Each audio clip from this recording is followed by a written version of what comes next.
Hati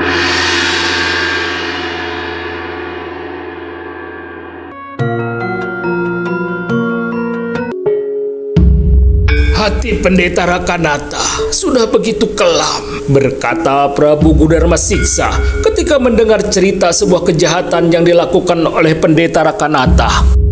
Kasihan nasib bayi Raja Rakata itu, berkata pula Pangeran Jayanegara.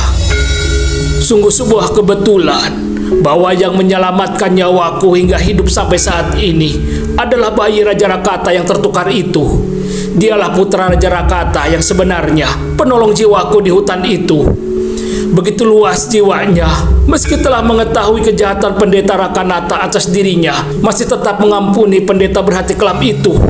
Berkata kembali Bango Samparan bercerita tentang pertemuannya dengan sang penolong jiwanya itu. Siapakah orang itu? Apakah dirinya telah menyebut sebuah nama kepadamu? Berkata Prabu Gudarma Siksa, merasa penasaran dengan cerita Bango Samparan yang mengenai sang penolongnya itu.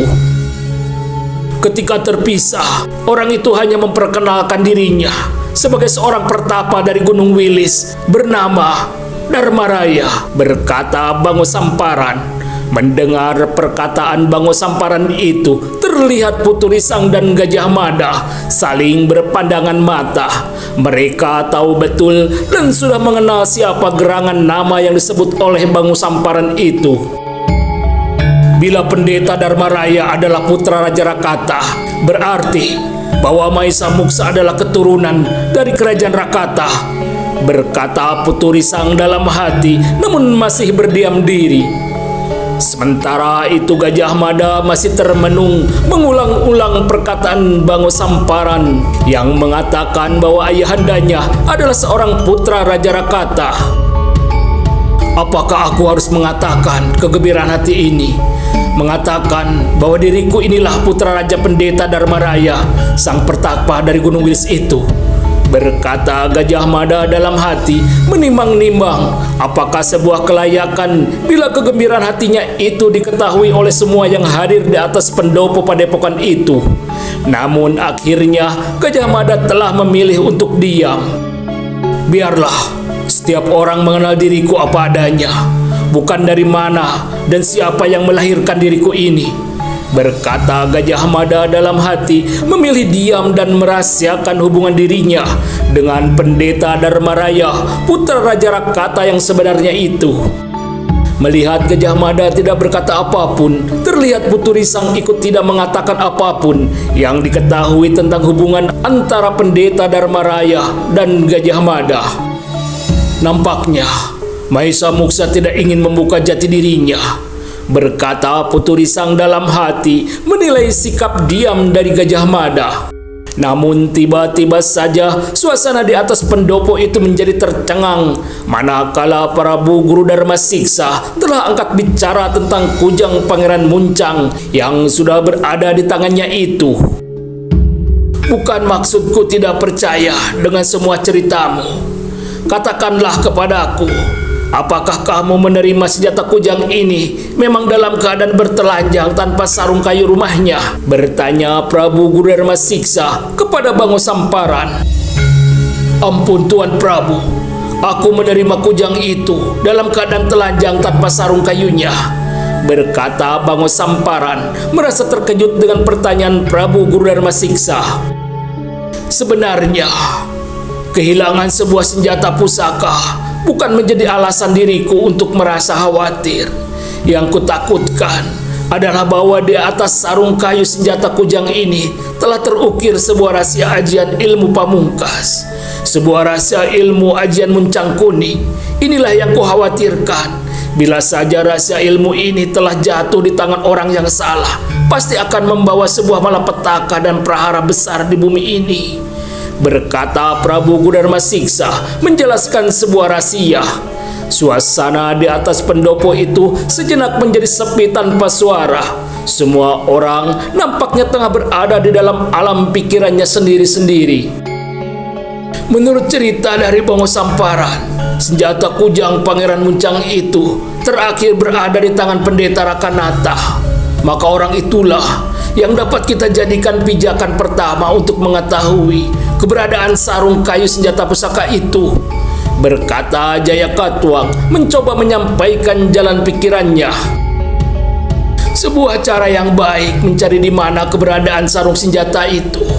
Namun kita belum tahu kemana perginya pendeta Rakanata itu setelah merasa tersingkir dari lingkungan istana Kawali, berkata Prabu Gurudarma Siksa. Kemanapun seekor bango pergi, pasti akan kembali lagi ke sarangnya. Kita bisa mencarinya di tempat asalnya di kota Raja Rakata, berkata Jayakatwang kembali menyampaikan apa yang ada dalam pikirannya. Bila diizinkan, biarlah Cecunda yang akan mencarinya ke kota Raja Rakata, berkata Pangeran Jayanegara menawarkan dirinya kepada Prabu Gurudarma Siksa. Terlihat Prabu Gurudarma Siksa meragu, merasa khawatir bila Pangeran Jayanegara seorang diri menghadapi pendeta Rakanata yang berilmu tinggi. Namun Prabu Gurudarma Siksa tidak ingin mengecewakan diri Pangeran Jayanegara dengan mengatakan keberatannya itu. Nampaknya Putu Risang dapat membaca apa yang ada dalam pikiran Prabu Gurudarma Siksa itu.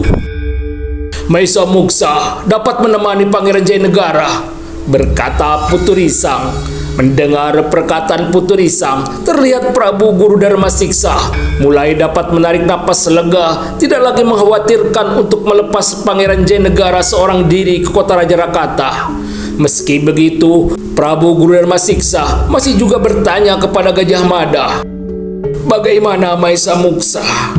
Apakah kamu bersedia menemani Pangeran Jayanegara?"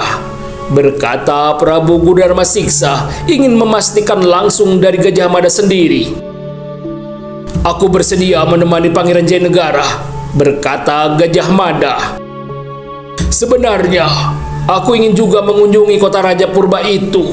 Namun istriku Turuk Bali pasti sudah rindu untuk kembali ke Majapahit," berkata Jayakatwang sambil tersenyum ke arah Putu Risang. Nampaknya Putu Risang tanggap sekali dengan pandangan mata Jayakatwang. "Sebagaimana Paman Jayakatwang, aku juga ingin rasanya melihat-lihat suasana kota Raja Rakata. Namun keluarga di Majapahit mungkin sudah begitu lama menunggu," berkata Putu Risang memberikan alasan tidak dapat menemani kedua muridnya itu. "Seandainya Andini tidak dalam penyembuhan, mungkin aku dapat menjadi kawan petunjuk arah yang baik, karena beberapa tahun yang silam aku pernah datang mengunjungi kota tua itu," berkata pula Bango Samparan sambil bercerita banyak tentang keadaan kota Raja Rakata di masa lalu. "Penduduk asli Rakata telah meyakini bahwa gunung berapi Rakata sebagai pusar bumi dan awal peradaban dunia," berkata kembali Bango Samparan. "Sebagai kerajaan tertua di Jawa Dwipa, mereka masih merasa terhina menjadi sebagai sebuah daerah bawahan dari kerajaan Kawali. Aku berharap kekalahan mereka kemarin akan melunakkan kekerasan dan kebanggaan atas kebesaran masa-masa jaya leluhur mereka," berkata Prabu Gurudarma Siksa. Mendengar perkataan Prabu Gurudarma Siksa, terlihat Jayakatwang seperti termenung. Terbayang kekerasan hatinya di masa lalu sebagai keturunan Raja Kediri yang merasa lebih mulia dari orang Singasari yang biasa disebut sebagai orang-orang Tumapel. Kemuliaan para leluhur memang kadang membutakan para pewarisnya. Mereka akan berusaha dengan segala upaya untuk merebutnya kembali. Selama itulah peperangan tidak akan pernah berakhir dan berujung, berkata Jayakatwang merasa berkata kepada dirinya sendiri. Sayangnya, hanya sedikit manusia yang memahami bahwa kemuliaan diri itu adalah menjadi raja atas dirinya sendiri di dalam istana hati, berkata Prabu Gurudarma Siksa menanggapi perkataan Jayakatwang. Aku jadi iri kepada Tuan Prabu Gurudarma Siksa yang telah merelakan kemewahan dan kemegahan singgasana dan hidup sebagai orang biasa di lereng gunung ini dengan segala kesederhanaan hidup, berkata Jayakatwang. Di padepokan ini aku merasa berbahagia karena dapat berbagi, dapat saling mengingatkan tentang makna hidup yang sebenarnya dan dapat bersama-sama melakoninya hingga di ujung usia, berkata Prabu Gurudarma Siksa.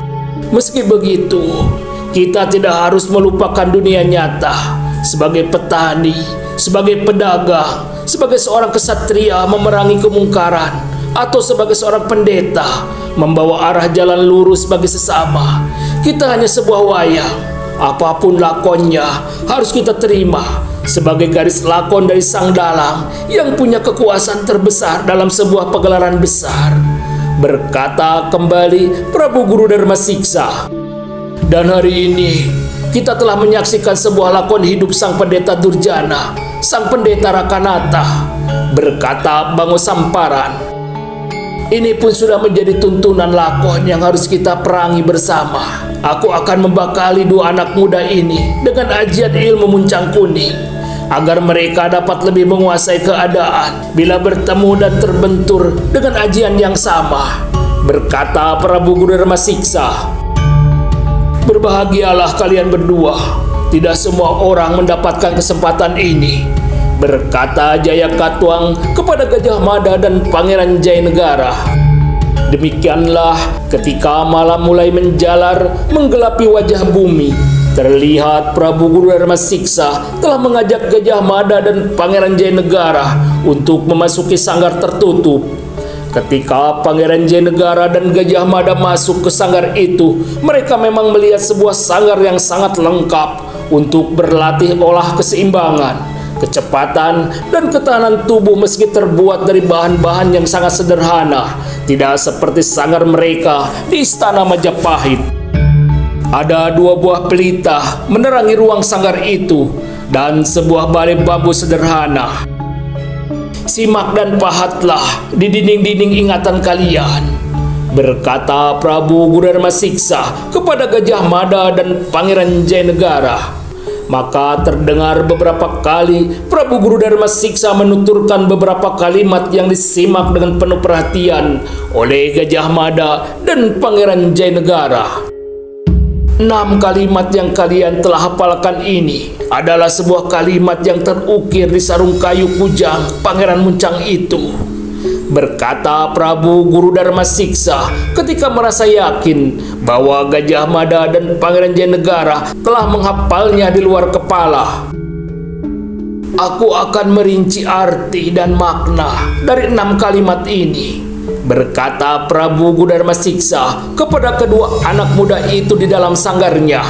Terdengar kembali Prabu Guru Dharma Siksa menguraikan makna dan arah dari 6 kalimat rahasia yang telah terpahat di dinding-dinding ingatan Gajah Mada dan Pangeran Jayanegara. Ternyata 6 kalimat itu merupakan sebuah rahasia ilmu tenaga sakti sejati, ajian muncang kuning yang sangat terkenal di zaman silam, sebuah ajian ilmu yang hanya ada dalam dongeng-dongeng orang tua di bumi Pasundan. Kalian telah mengenal bagaimana mengendapkan hawa murni dalam aliran perguruan kalian, serta bagaimana cara mengungkapkan tenaga sakti sejati dari dalam diri kalian. Namun setiap perguruan mempunyai cara yang sedikit berbeda satu dengan yang lainnya. Kuharap dapat memperkaya pengenalan kalian, berkata Prabu Guru Dharma Siksa setelah menguraikan secara rinci rahasia ajian muncang kuning kepada Pangeran Jayanegara dan Gajah Mada.